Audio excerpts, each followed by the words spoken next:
All right, on this episode of Bouts Talking Bouts, posted up in Kingston at the Leon Center, very special guest. We got a very special wrestling show today, and Jimmy Korderas is on the program. How's it going, man? I'm doing great, man. This is awesome. I'm looking at some old friends and legends. This is too cool. And what's it like getting to come to these events? You get to like reunite with a lot of like old buddies and stuff like that. Maybe you haven't seen in a while. Is there that kind of like camaraderie, like reunion aspect to it? Absolutely. I mean, like there's some that you see. Not, I don't want to say often, but you run into every once in a while. But then there are others you haven't seen for a long time, and when you see them, it's like old times. You never lose that. You know, it's still pretty much a fraternity. You know what I mean? So that brotherhood is still there. And the cool thing too is this is helping out with some good local initiatives and stuff like that. How cool is it when professional wrestling is able to help out with certain things like that? It's awesome when you're able to give back to the community, especially this. Like I've been doing the Chinlock stuff for a couple of years now, and Jim Murphy does a wonderful job. He puts in a lot of work into this. This is, and just you can't help but be affected by how much effort he puts into it. So you want to do as much. Well, you're not going to do as much as him because nobody does as much as he does, but you still want to do your part. But giving back to the community is what I think is the best part of this entire thing and what wrestling can do. You know, it's an interesting vehicle because it touches so many people in different ways. It's awesome when you can actually like interact with the fans as opposed to like waving to them from the ring or something like that. You know, it's a medium that so many people can get into, and it's like a generational thing at this point too. Like you see, like grandfathers coming with their grandchildren and stuff. That's really cool to see. Yeah, it's absolutely like I'm watching like exactly like you said. There's grandfathers and mothers and fathers and their kids, and it's funny because for me, doing what I do now, there's people who know me from the Aftermath show who had never seen me referee, and then there's others who. I remember when you used to referee, and that makes me feel like the old guy now. Like, oh yeah, all right. And I remember way back when you had hair, and I'm like, okay, now you're carbon dating yourself, dude. Stop it. You know what I mean? To that point, is there like a common memory people bring up when they get to meet you at these certain functions and stuff? They're like, oh, I remember this certain show when you were reffing, and anything like that, maybe? There's a few that commonly come up. Like obviously the WrestleMania 24, Edge and Undertaker refereeing that match, main event, but. One thing that gets brought up a lot is the Kurt Angle, Daniel Puder, lack of a better term, incident. How's that from your perspective, too? Like, I mean, you're in a position like that, all of a sudden it seems to turn into a shoot kind of scenario. As a referee, what do you have to do? It did, and it's like, there's a lot of different stories going around on what actually happened that day and what I was told or not told to do or something. Basically, what happened was after the Tough Enough guys had their little contest or whatever, and whoever was declared the winner, I don't remember the guy's name so Kurt had his little wrestling match with him and kind of schooled him a little bit, and then when he said, who else wants to go, and Daniel Puder put his hand up, and we knew his background, I did, but I'm not at the time not well versed in MMA, a little more educated now. So they got in the ring, and we're like, and I'm looking at Al Snow. Charles Robinson was the other ref, and we're looking at Al, and Al's going, well, it's Kurt. Let Kurt do whatever he wants to do.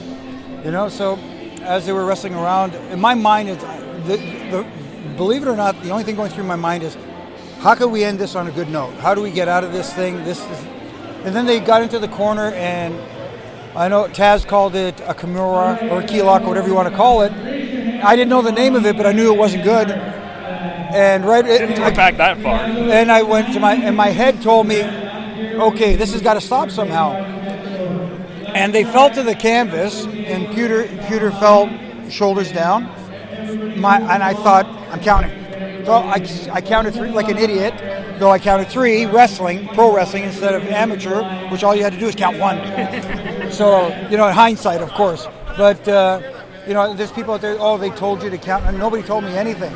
And after we got out of it, and I got to the back, Gerald Briscoe was there, and he just looked at me and he kind of gave that good move. And I was told by somebody else in the back that if I didn't react how I did, Kurt Angle probably would have had his arm torn out of his shoulder because he wasn't going to tap to the kid.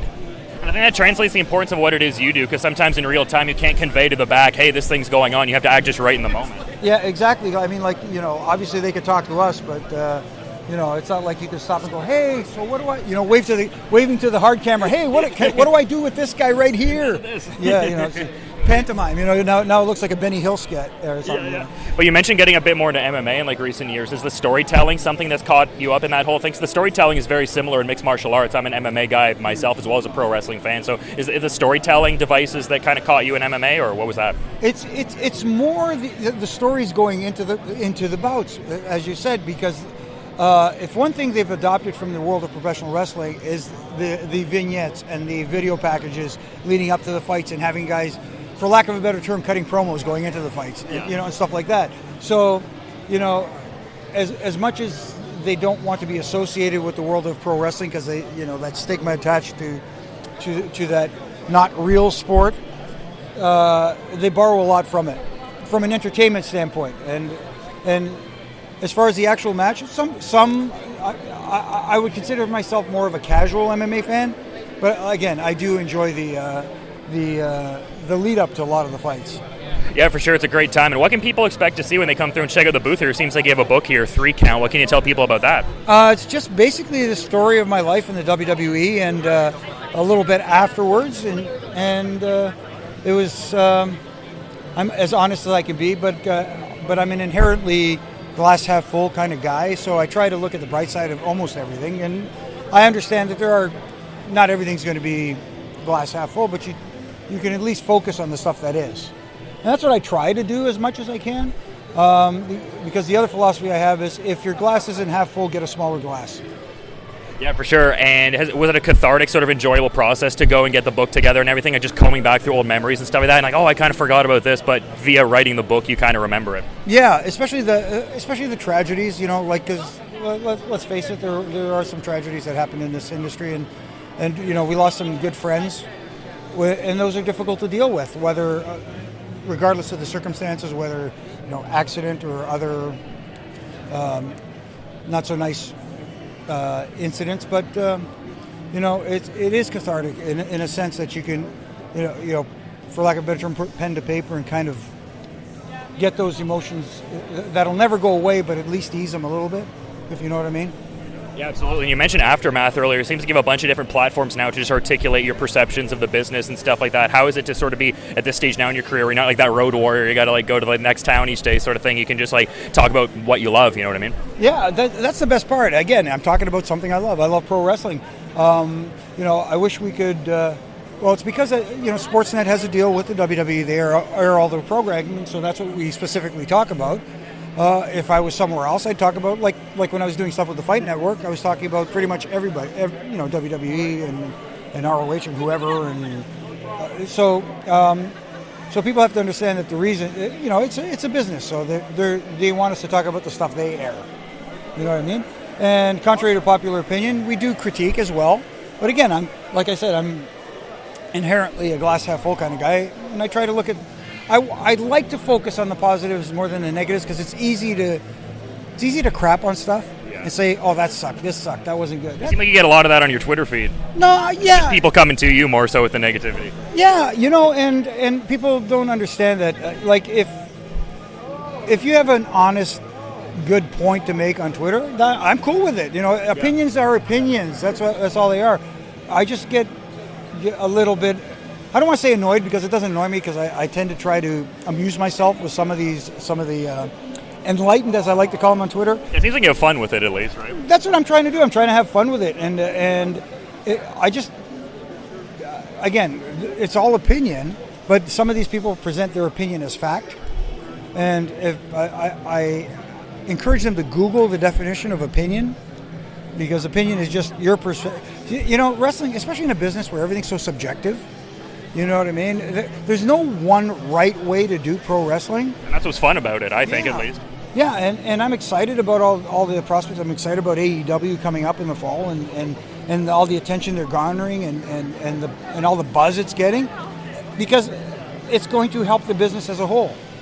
It gives everybody another place, another potential vehicle to express themselves, and it's only a plus for the industry as a whole.